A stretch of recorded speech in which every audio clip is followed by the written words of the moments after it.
And it begins with a First Alert Action Day. Now at noon, heavy snow up in the Sierra, and you can see it is causing traffic delays, also some dangerous road conditions, and more wet weather is on the way from the mountains to the valley. Good afternoon, everyone. I'm Dominic Garcia. It is a First Alert Action Day today, so we have team coverage for you.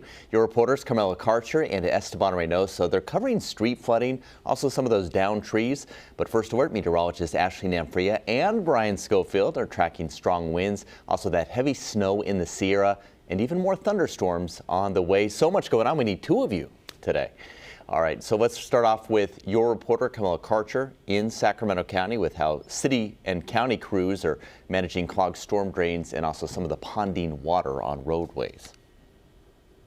Oh, I guess we're going to start with you, Ashley. So take it away. I'll take it from here, Dom. Don't worry. All right, we are still tracking some heavy rain, heavy snow moving into the foothills and Sierra, and we are still seeing a lot of problems. If you are traveling up to the passes, today is not the day to do it. You want to make sure to avoid that travel as we take a live look to I-80 right now at Donner Lake Road. You can see just how busy it is across the roadways. We're dealing with that heavy snow still sticking.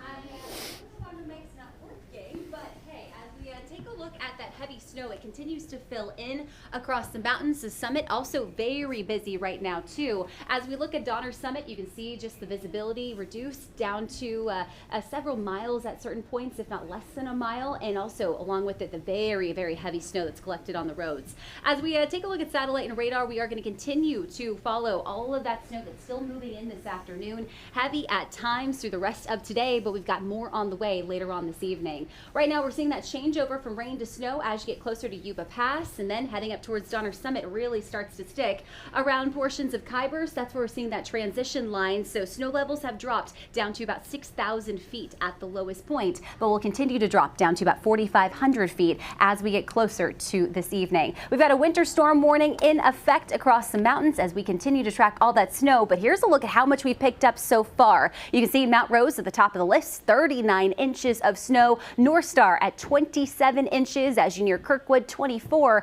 and around Bear Valley, 15 inches of snowfall. I've got more details, and Brian does too, about how things are going to be shaping up over the next few days, but let's go over to Brian right now. And Brian, we've got more rain moving into the forecast that a lot of people don't know that is also going to be moving in. That's right. Thank you, Ashley. You know, she covered the snow. We've got to cover the rain and maybe even potential for thunderstorms. Take another look at our current radar picture and notice that we're in a nice little pause right now. This is the time to maybe assess your property and look around at things that have blown around, because I guarantee stronger winds are on the way. So if anything's loose, it will be even looser yet come in the next 12 hours, certainly through tomorrow as well. So that's what we're looking at. Offshore, you can see there's not really much going on.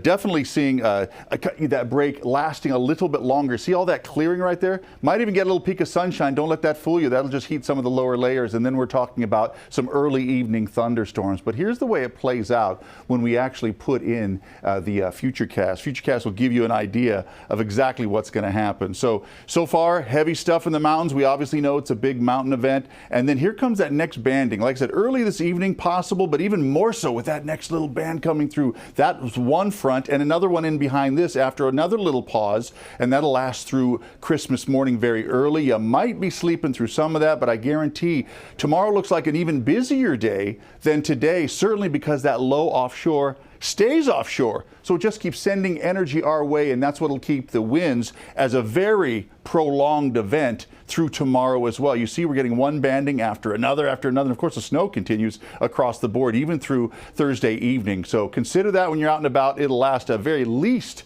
until Friday. Here's the way it plays out for the evening, just to give you a quick look. A few thunderstorms not out of the question by about 6 p.m. Thereafter, maybe even at 9 p.m., but then things start to calm down a little bit better. But once again, we'll just be in between systems each and every time. All right, back to you guys. Brian, thank you. Okay, so now let's go to your reporter, Carmela Karcher in Sacramento County.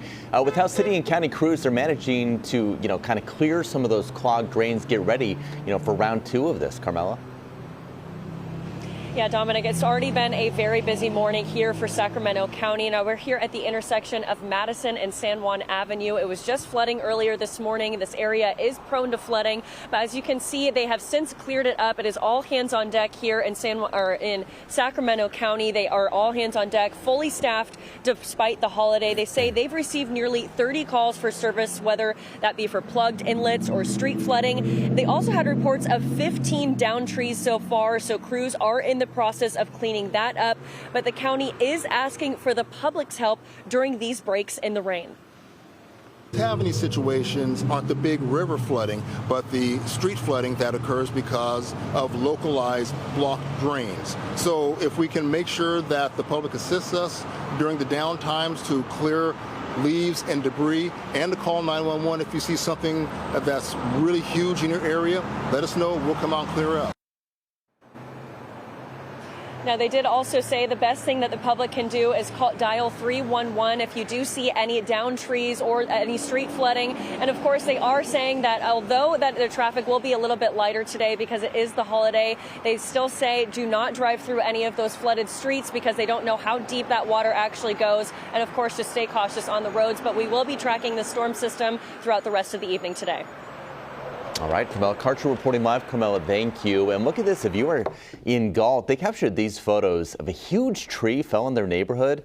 They said it fell at the corner of Vintage Oak Court and Clayberry Court. That was overnight. And by its size, this looks like a very old tree.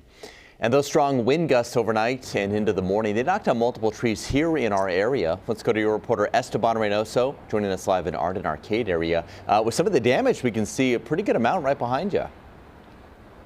Yeah, Dom, I mean, this is it. We're here on Watt Avenue, and those strong winds really did a number in this area. Go ahead and take a look right behind me here. You can see it. That's one of the trees that's been down, but there's actually another one right behind it, too, that just narrowly missed the fence here. And then you see that branch that's up there that got caught on that fence. There's also the one, obviously, that's way to the right here that's on top of the roof. So 3 trees in total that were brought down by the strong winds. And then, of course, they were kind of loosened or weakened up, rather, by the rain because the foundation, they're completely uprooted. They're perfectly intact, and they're just fallen over from just how strong that wind was. I got the chance to speak with the homeowner here who told me that she did not want to appear on camera, but that right there where that tree fell is her bedroom. So she thought that it was something that had happened on the roadway. She thought that something was happening outside of her house, but not necessarily on top of her, until she came out this morning and noticed, obviously, this big tree branch that was blocking her fence. She took a look on the other side and saw that it was on top of her bedroom window. So this is the kind of stuff that people are having to deal with after this storm left to pick up the pieces. There were a couple contractors that came out here to try to take a look and try to clean this all up, but she says that she's going to try to go through it on her own means. So as of right now, that just means that she's going to have to, unfortunately, deal with this small little headache during this Christmas Eve, but then try to hopefully figure it out so that soon these trees can be out of here before the next round of storm happens, guys. Yeah, a lot of people are going to be picking up after last night and then, again tonight. Esteban, thanks so much. Well, new at noon, Caltrans says parts of Highway 99 near Hatch Road are in Modesto back open. They closed after a big rig flipped over. The right lane and off-ramp on southbound 99, they were closed while crews recovered that rig, and it just reopened around 11:45. And a reminder from CHP not to drink and drive. Officers responding to a crash on Highway 49 in Grass Valley this morning. They say this happened because the driver was under the influence. They say rain does not mix with speed, definitely does not mix with drinking and driving.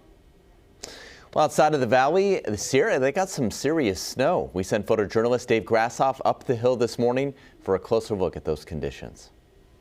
Everything moving nicely along I-80 right now as people head up towards the summit. It started snowing earlier this morning and right now really coming down at this hour.